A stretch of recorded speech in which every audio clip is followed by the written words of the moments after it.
Para sua Bíblia, então, em Hebreus, vamos ler o capítulo 1, versículo 1 ao 4 apenas. Título da nossa mensagem, a superioridade de Cristo como profeta, sacerdote e rei. Amém? A superioridade de Cristo como profeta, sacerdote e rei. Não parece muito um título adequado se nós lermos os 4 primeiros versículos, mas nós vamos ver qual a proposta e vamos ver que já de início há a menção desses ofícios de Cristo e o que vai, portanto, ser desenvolvido no restante da epístola posteriormente. Tá bom? Então vamos ler Hebreus capítulo 1, de 1 a 4. Está escrito assim, ó. Havendo Deus, outrora, falado muitas vezes e de muitas maneiras aos pais pelos profetas, nestes últimos dias nos falou pelo Filho, a quem constituiu o herdeiro de todas as coisas, pelo qual também fez o universo. Ele que é o resplendor da glória e a expressão exata do seu ser, sustentando todas as coisas pela palavra do seu poder, depois de ter feito a purificação dos pecados, assentou-se à direita da majestade nas alturas, tendo se tornado tão superior aos anjos quanto herdou mais excelente nome do que eles. Só até aí. Oremos por um momento. Senhor Deus, tua palavra foi lida, ó Pai. Te pedimos, ó Santo Espírito, que o Senhor trabalhe em nossas vidas, nos ajude a expor a tua mensagem, a pregar, ó Deus, com fidelidade, ó Deus, com clareza, a expressar, ó Deus, com legitimidade o teu querer e a tua santa vontade, ó Deus. Abençoa a tua igreja também, a ouvir, ó Deus, com ouvidos atentos, com mente focada, para entender a tua mensagem e ser edificada pelo Senhor, em nome de Jesus. Fala conosco, Senhor, nessa noite, pela tua palavra. Nós te pedimos em nome de Jesus. Amém. Amém, irmãos? Eu acho que nada mais oportuno para um culto em que você pede para o Senhor falar conosco quando você lê Hebreus, capítulo 1, que diz justamente isso, que Deus outrora falou de muitas maneiras. Talvez já uma sentença interessante para nós nessa noite, irmãos, é que Deus fala. Deus comunica-se com a criação. Deus se revelou. Deus, o supremo Deus, majestoso, maravilhoso, que habita em luz inacessível. A palavra diz que Deus habita em luz inacessível. Ou seja, se não fosse Ele que quisesse, pelo Filho, dar esse acesso e se revelar, ninguém estaria falando de Deus nessa noite, aqui nem em outro lugar no Brasil ou no mundo. Então primeiramente, nós somos fruto da bondade e misericórdia de Deus em Ele fazer a sua revelação. Esse começa com um tema aqui de revelação. Revelação de Deus. Havendo Deus outrora, no passado, falado. Então algumas coisas, Deus se comunica. E outra coisa interessante na Bíblia, a existência de Deus é um pressuposto. A Bíblia já parte, Deus falou, Deus se comunicou, Deus fez. No princípio era o verbo.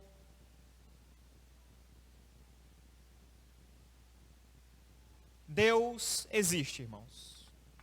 Então a Bíblia nem se preocupa em trabalhar isso. Deus existe, é um pressuposto bíblico. É de onde nós partimos. Até mesmo Hebreus fala assim, olha, se você não crê em Deus, então está complicado. Porque sem fé é impossível agradar a Deus. Então a primeira postura nossa diante de Deus é crer que Ele existe. Indubitavelmente. Mesmo quando eu não escuto. Mesmo quando Ele está em oculto, mesmo quando Ele está distante, porque Ele é um Deus também distante às vezes. Mesmo quando está difícil.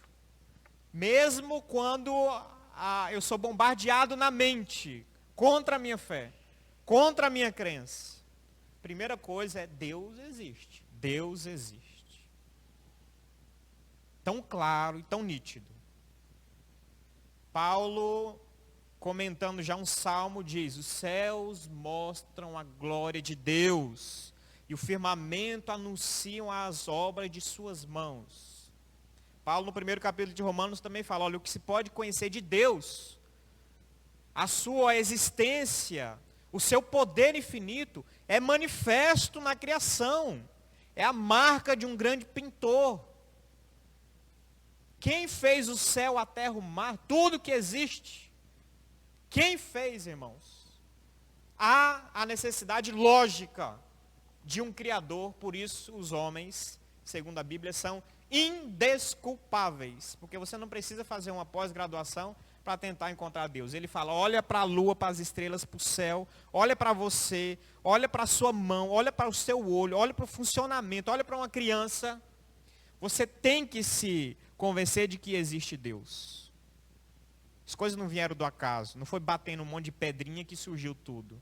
Então é o primeiro pressuposto bíblico: acredite, existe um Deus, e esse Deus falou, irmãos. Havendo Deus outrora falado, e olha como Deus falou e insistentemente. A Bíblia fala assim: outrora falado, muitas vezes, uma revelação, caminhando, progredindo, avançando, muitas vezes, e de muitas maneiras, de várias formas possíveis no passado, por visões, por sonho, por profetas, por Urim, Tumim, por diversas maneiras, aos pais, está falando aos patriarcas, pelos profetas, também dizendo pelos profetas, aqueles que eram autorizados a falar a mensagem de Deus. Nestes últimos dias, nos falou pelo Filho. Acontece que, havendo Deus outrora falado, ele não se mudou, ficou mudo. Ele não se calou.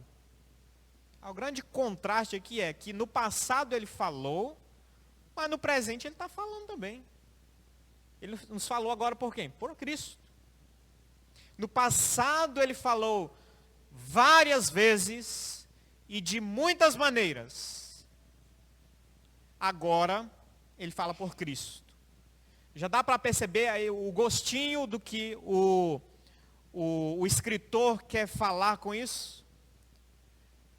É como se Cristo fosse tão completo, Cristo é tão completo e tão suficiente, que aquelas várias maneiras, de várias formas, elas simplificam e elas são completas numa única pessoa, em Cristo. Outrora precisou de fazer isso de diversas formas, de várias maneiras, para tentar as pessoas entenderem, para a mensagem chegar. Mas agora nós ouvimos por meio de Cristo.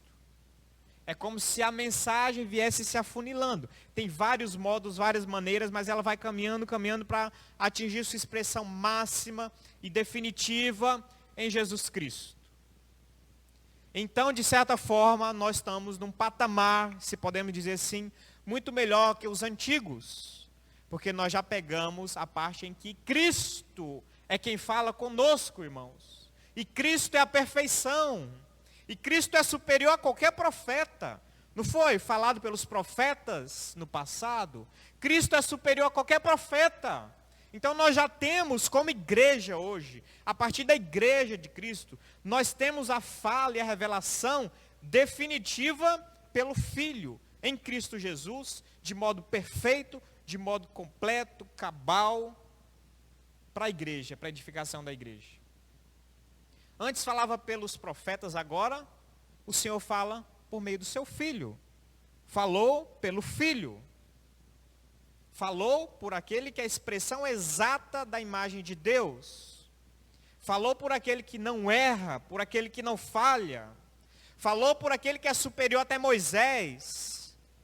Se no passado havia uma reverência e um respeito a Moisés, por causa da mediação das leis, se havia respeito e reverência no judaísmo pelos anjos, que supostamente pela tradição também, os anjos auxiliaram na entrega da lei, a Bíblia está falando assim: quanto mais agora, nós devemos ter respeito, reverência, temor, em Cristo Jesus, que é a expressão máxima, Cristo é superior a todas essas coisas. É superior aos profetas, é superior a Moisés, é superior aos anjos.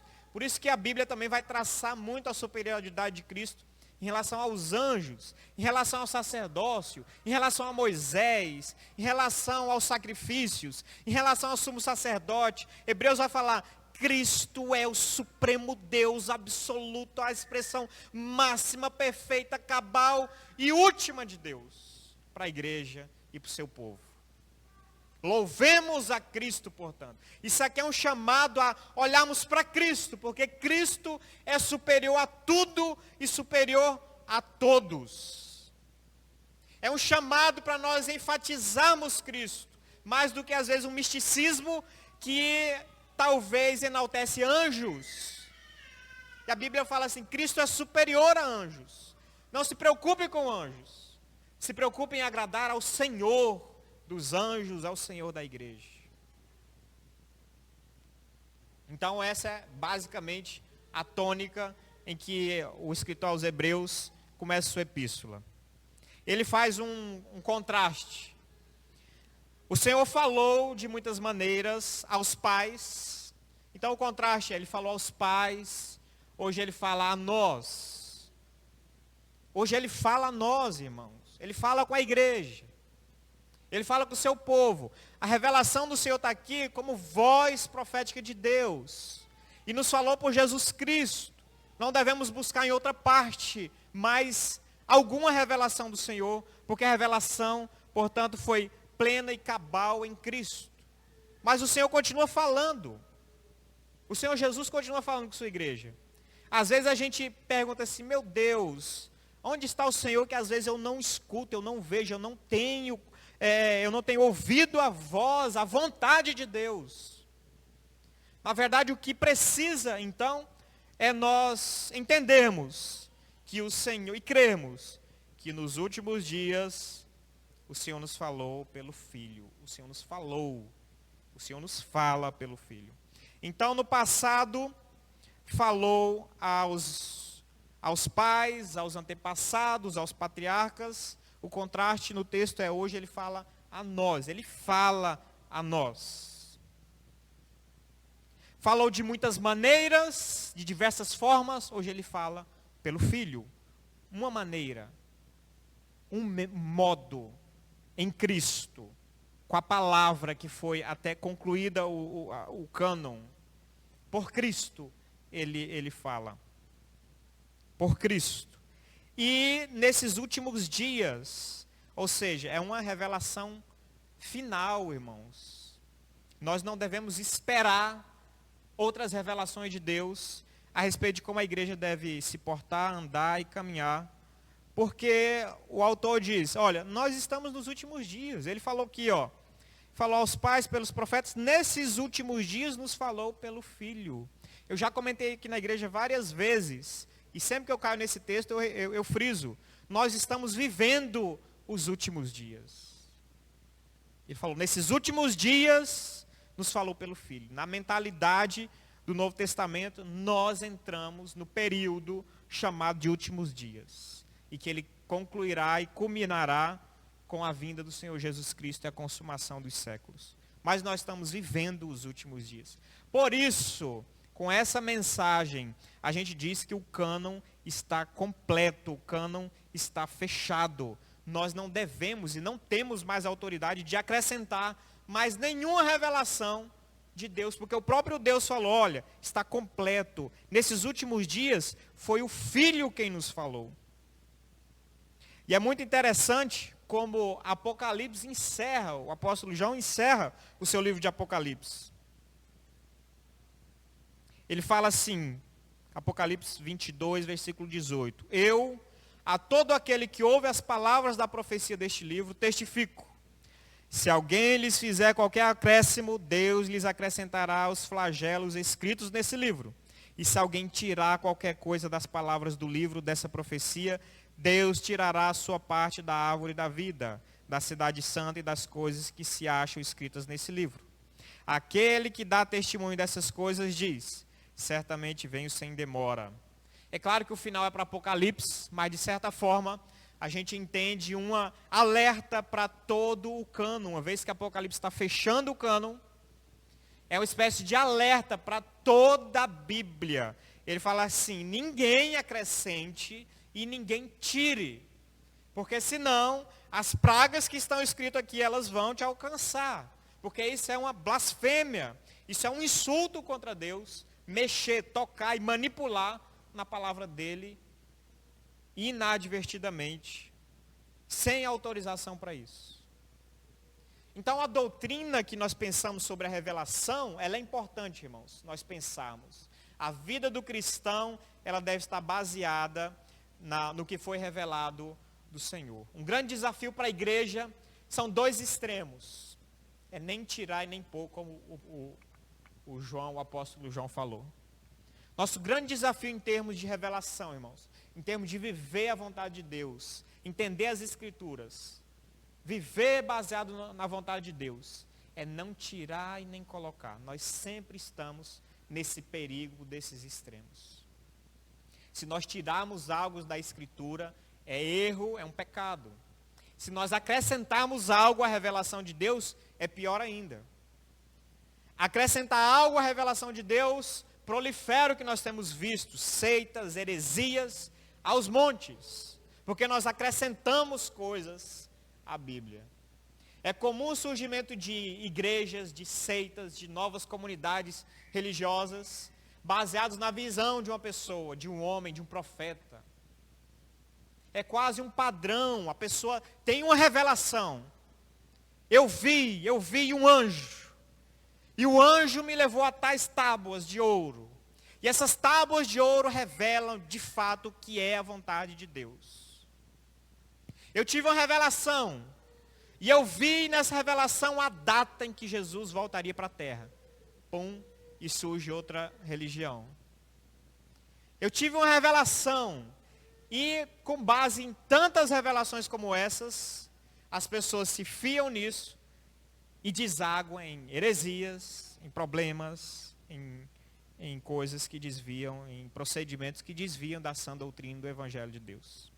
Então, o nosso desafio é ficar e permanecer na Escritura, permanecer na revelação do Senhor, sabendo que nós não podemos nem acrescentar nada a ela, e nós não podemos tirar nada dela também. Amém, irmãos? Então, aplicações para a igreja. Algumas aplicações eu coloquei em relação a esse tema. Não podemos ficar aquém e nem além da revelação de Cristo. Não podemos ter uma doutrina de Cristo pequena e vazia. O Senhor deve ser conhecido e reconhecido em sua plenitude. Temos visto a Cristo como superior às sombras do Antigo Testamento. Ele é superior aos anjos, ele é superior a Moisés, a Israel, aos profetas, ou a qualquer outro suposto mediador. A igreja deve pensar sobre isso. Como está a nossa doutrina de Cristo? Ele é supremo em nossas vidas. Então esse é um perigo que ronda a igreja, às vezes retornar às sombras, retornar às vezes ao judaísmo, quando nós não temos uma doutrina adequada de Cristo. Ou falta elementos acerca de Cristo. Isso é um problema quando falta. Nós ficamos nas sombras do passado e nos falta entender a plenitude em Cristo. O outro problema é ir além de Cristo. Aí talvez esse seja um dos problemas até tão graves quanto o primeiro. Nós irmos além de Cristo, irmãos. A revelação bíblica age de duas maneiras: dando entendimento e avançando no conhecimento de Deus por um lado, mas por outro lado ela é um limite, é uma fronteira. A sabedoria é o conhecimento do homem. A revelação de Deus funciona, portanto, dessas duas maneiras. Deus fala: vem, eu estou te mostrando, é preciso você conhecer isso, é preciso se aprofundar, é preciso você me conhecer e se aprofundar e conhecer, mas aqui você não pode ir para frente. Senão você começa a falar besteira, crer em besteira e cair em heresias, em problemas sérios. Então, a revelação, ela dá um limite também. Ela dá um limite para o ser humano. O ser humano tem que ser humilde até isso, até nesse ponto. Onde a revelação silencia, nós devemos igualmente ficar em silêncio, irmãos. Porque nós não somos filósofos abstratos. A gente não está aqui com o objetivo de esboçar teorias abstratas, absurdas. Nós somos cristãos que ouvem a vontade de Deus e obedecem. E no momento em que a vontade e a voz de Deus silencia, no momento em que a revelação dele para, é importante para a igreja parar também. É importante nós pararmos e entendermos até onde nós podemos ir. Onde a revelação não avança, nós não podemos tatear. E a igreja tem sofrido justamente por acréscimos indevidos ao evangelho. Sabe qual é o problema disso aqui que eu vejo? Muitas pessoas, às vezes, se arrebentando no evangelho e depois, às vezes, até se desviando. Vou dar algumas ideias em tese aqui do que a gente conseguiu observar. Algumas pessoas têm um perfil intelectual, perfil investigador, um perfil que gosta do conhecimento, gosta de informação. Algumas pessoas têm uma capacidade absurda para ler, entender, reter conhecimento. E na maioria das vezes, essas pessoas elas se tornam insaciáveis. Então, elas começam no evangelho, e elas começam lendo as escrituras, e elas começam e vão para a teologia, e elas começam numa teologia até ortodoxa, uma teologia saudável, mas daqui a pouco parece que essas coisas se tornam simples demais. Se torna muito pueril, muito infantil. Eu já sei. E aí, qual o problema? O problema é continuar estudando, é problema continuar tentando se aprofundar nas escrituras, é problema tentar olhar para Cristo e clamar dele por misericórdia, que ele nos revele mais ainda, nos ilumine ainda mais. Não é problema. O problema é quando essas mentes são tão ansiosas, tão sedentas e querem muito o novo, e são muito influenciadas pelo momento e pelo pensamento contemporâneo de diversidades, de abertura a diversidades, a filosofias, a várias ideias. Elas perdem o filtro, elas perdem limites, e aí elas atravessam fronteiras perigosas. E aí começam a buscar filosofia para saciar a sua sede intelectual. Vira, às vezes, uma religião intelectualizante. Ela se lambuza com intelectualismo, com filosofias, com debates abstratos, teóricos, com temas absurdos. E avançam muitos para uma neo-ortodoxia, porque filosoficamente é interessante. E filosoficamente ela responde muitas das coisas que batem com a ciência moderna, com o pensamento moderno. E daqui a pouquinho a gente pode, dessa neo-ortodoxia, passar para um liberalismo. E daqui a pouquinho a nossa fé foi toda pelo ralo, porque a gente transformou o nosso culto e a nossa adoração e a nossa vida de servos obedientes a Deus numa vida de busca intelectual por verdades ou pensamentos abstratos que não têm, às vezes, aplicação nenhuma para a nossa vida prática. O que vai melhorar na nossa vida? O que vai influenciar na sua vida? O que isso está revelando de Cristo? Eu vi um debate rapidinho na televisão essa semana, se eu não me engano, 2 teólogos falando sobre molinismo. Eu falei, o que é isso? Então estudaram o molinismo. Sabe o que é um molinismo? Encontraram um teólogo filósofo, que ele tem uma postura entre o calvinismo e o arminianismo. Então, é a proposta do momento agora. Eu não quero ser nenhuma coisa e nem outra, eu sou do meio, eu sou do centro. Então tem esse escritor, é o molinismo. E eu parei para perder 5 minutos lá, olhar. Eu vou ver o que estão falando do molinismo agora. E conversa vai, conversa vem. Não, no molinismo o conhecimento tem 3 estágios. Tem um conhecimento inicial, tem um conhecimento médio e tem um conhecimento aberto. O conhecimento de Deus é um conhecimento médio, que não sei o quê. Filosofia pura e furada. Não, a gente se baseia em termos filosóficos, aquele engodo filosófico que às vezes você não entende nada, que fala muito e não diz nada. É aquele que o pessoal se aprofunda tanto na cabeça do alfinete, discutindo o tamanho, o diâmetro da cabeça do alfinete, é tipo um negócio desse. É o molinismo. Então a gente tem que ser sábio, irmãos. Para onde é que está indo o meu limite com a revelação? E por que eu não estou estudando mais sobre Cristo? Quer estudar, quer aprofundar, tem espaço na mente, tem uma mente potente, o Senhor abençoou, memória boa, estuda as línguas originais, estuda as confissões antigas, estuda a Bíblia nas suas línguas, no grego, no hebraico, lê a Bíblia toda nas suas línguas originais, pesquise os que os autores queriam dizer, estude as palavras, leia dicionários específicos, tem tanta coisa, mas é olhando para Cristo, e a gente se encanta com filosofia. É incrível como a gente se fascina com filosofia, com coisa do mundo, com coisa que tem aparência, irmãos. Mas a Bíblia fala assim, há um limite. Em vez de ficar filosofando, viajando, às vezes é um limite. Eu preciso entender, até aqui o Senhor me falou e revelou, daqui para frente. Não há resposta, a gente se contenta com isso e a gente segue adiante. Amém, irmãos? Porque se a gente continuar muito, surge heresias, surge problemas, surge seitas, surge muitos percalços na igreja por causa desses avanços indevidos. Mas vamos voltar para Hebreus lá. Então Deus falou, Deus é um Senhor que fala, que se revelou na sua palavra.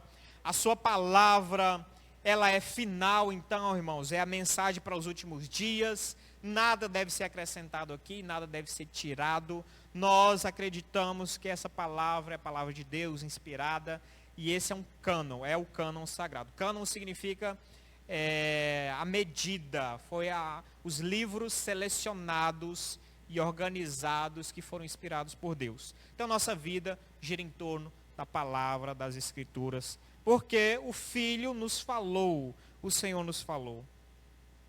Amém? Depois que fala assim, nos últimos dias nos falou pelo Filho, começa uma parte de exaltação à majestade de Cristo. Então a gente vê o apóstolo já enaltecendo a pessoa de Cristo. Ele nos falou pelo Filho, a quem constituiu herdeiro de todas as coisas, pelo qual também fez o universo. Cristo foi constituído herdeiro de todas as coisas. O que significa isso?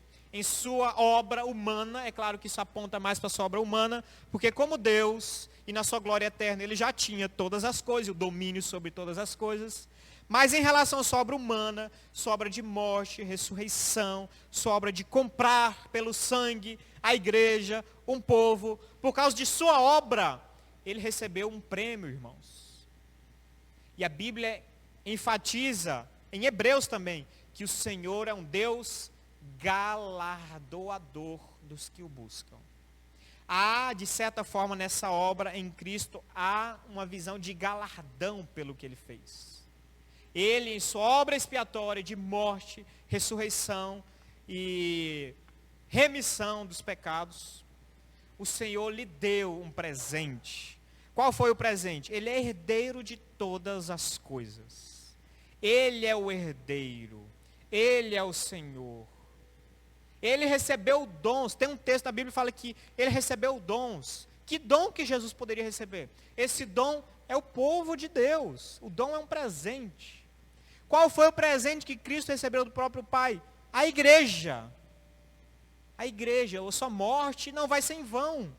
Olha aqui, a sua morte vai conquistar, por alto preço, vai conquistar esse povo. Por isso que em Apocalipse a gente vê no trono e a visão majestosa nos céus, e vi povos de toda língua, povos e nações. Não é uma ação, uma obra frustrada, mas é uma obra que Deus falou, olha, você vai ser bem sucedido. O Senhor é o herdeiro de todas as coisas. O herdeiro de todas as coisas. Ou seja, Ele é o Senhor quem controla, quem governa. Aqui está falando um pouco da missão do Senhor de governar. Está falando do aspecto de reino do Senhor. Porque agora ele é o herdeiro, ele governa. Vocês lembram do tema da mensagem? Vocês lembram do tema da mensagem? A superioridade de Cristo como profeta, sacerdote e rei. Na primeira parte, ele exerce uma superioridade como profeta. Porque Deus falou aos antigos por diversos meios. Jesus agora como superior, como profeta superior, ele traz a mensagem definitiva. Mas agora há um enaltecimento de Cristo. E Cristo é o herdeiro de todas as coisas. E Cristo agora passa a exercer domínio e poder, porque ele é herdeiro, ele é regente. Então aqui mostra agora o papel e o ofício real, pelo menos um pouco do ofício real de Cristo.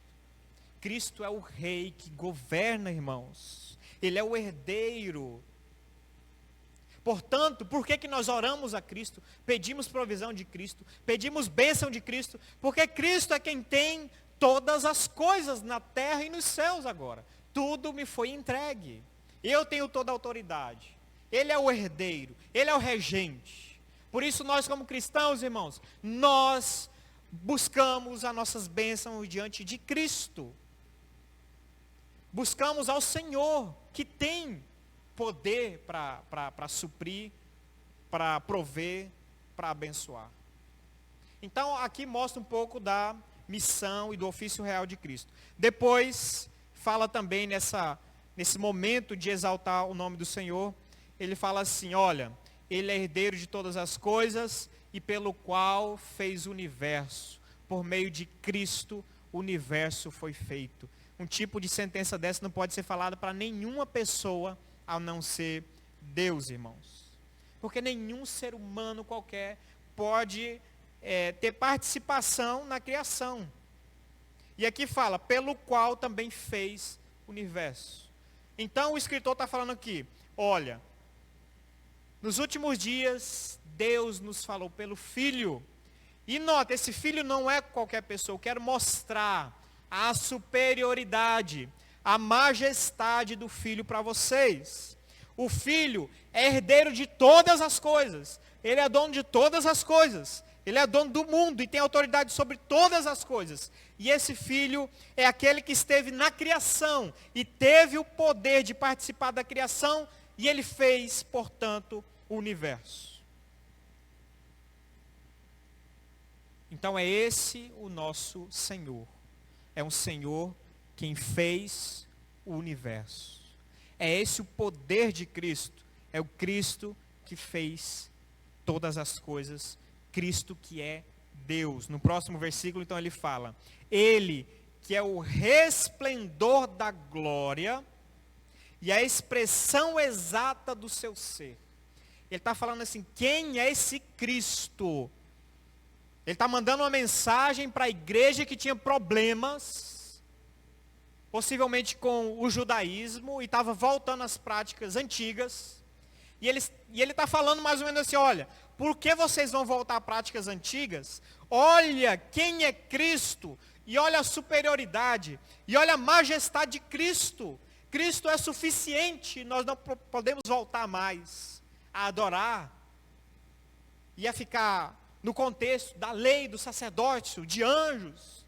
Não tem cabimento isso, porque esse Cristo é herdeiro de todas as coisas, e ele é o Criador do universo. Ele é o Deus Todo-Poderoso.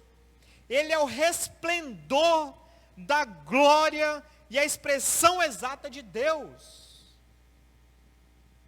Ele é o próprio Deus. Não há como voltar para uma coisa menor do que isso. Como nós vamos negar essa revelação?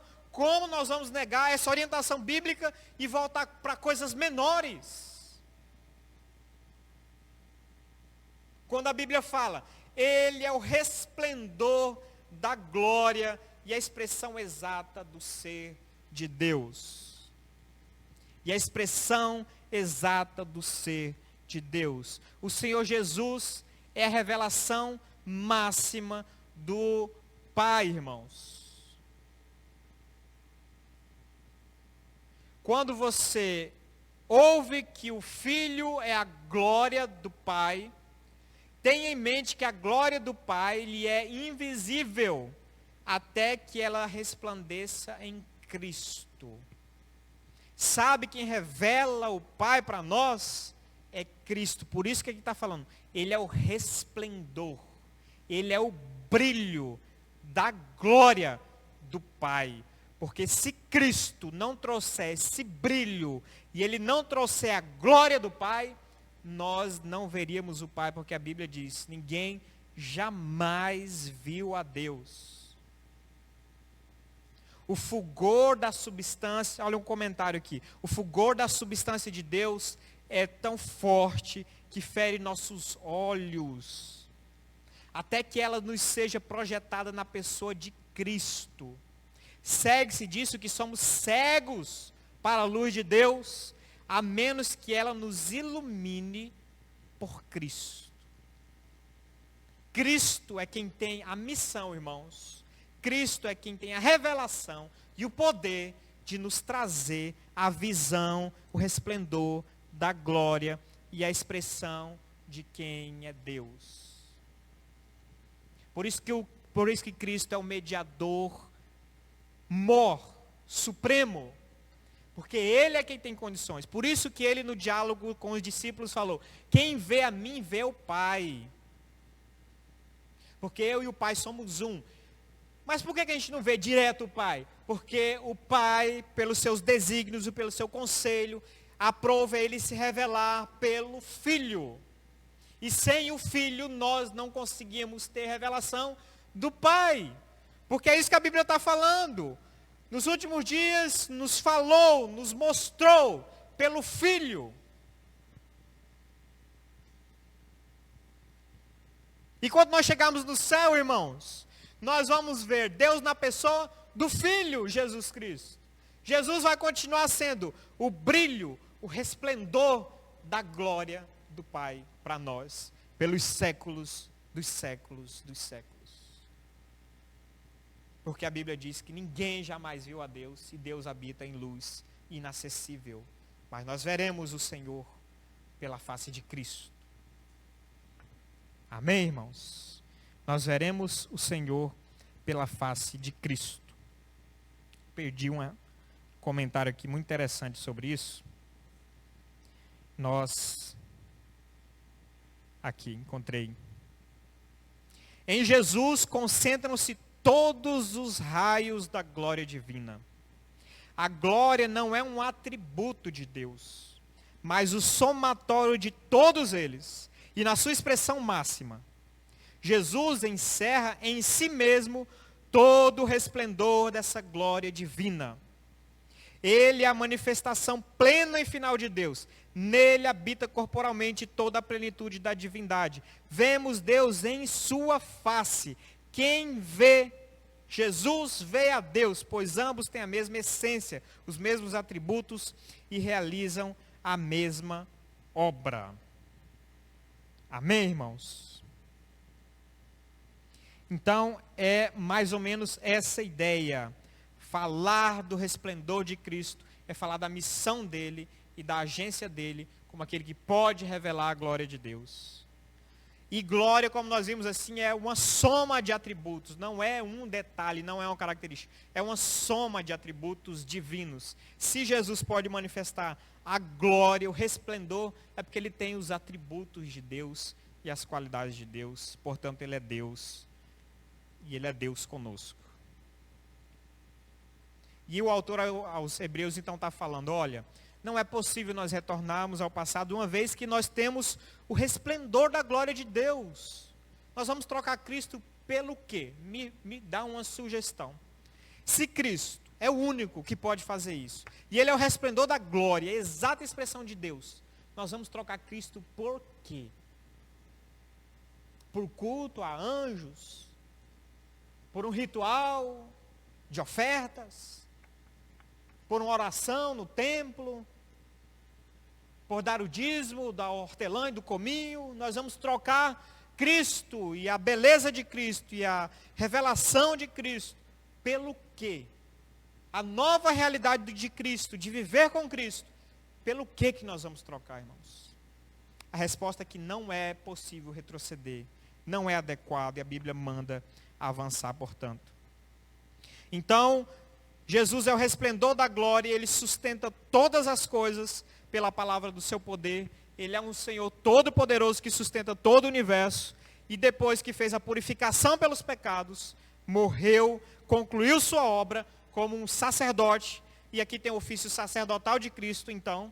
Jesus como sumo sacerdote, sendo o sumo sacerdote ao mesmo tempo a oferta, ele fez um sacrifício perfeito. Por isso que diz que foi feita a purificação dos pecados como uma obra perfeita, completa. Ele fez isso e foi para o céu e assentou-se à direita da majestade nas alturas, oficiando como rei novamente, no seu atributo e no seu ofício real. Ele assentou-se à majestade, à direita da majestade nas alturas. E aí há um versículo de transição para a próxima mensagem.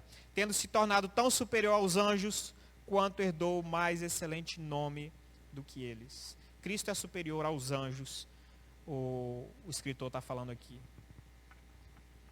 Ele veio como homem, por um momento se humilhou e se vaziou e foi pequeno, mas ele é um rei majestoso que está à destra do Pai nas alturas. Ele é o Senhor soberano, portanto. Ele é maior do que anjos e maior do que qualquer coisa. Amém, irmãos? Coloque-se de pé, vamos orar. Qual é a mensagem, a conclusão para a igreja? A mensagem, o resumo para a igreja é: Cristo nos é suficiente, irmãos. E Cristo é superior como profeta, como sacerdote e como rei. Cristo é superior como profeta porque trouxe a mensagem final e definitiva e perfeita do Pai. Cristo é superior como sacerdote porque Ele fez a sua obra de expiação na cruz do Calvário de forma perfeita. Ele pagou os pecados e foi para o céu. E Ele é superior em termos de reinado, em termos de rei, porque Ele é o rei majestoso, supremo e perfeito e que governa sobre todas as coisas, a terra e céus. E o texto diz que Ele sustenta todas as coisas pela palavra do seu poder.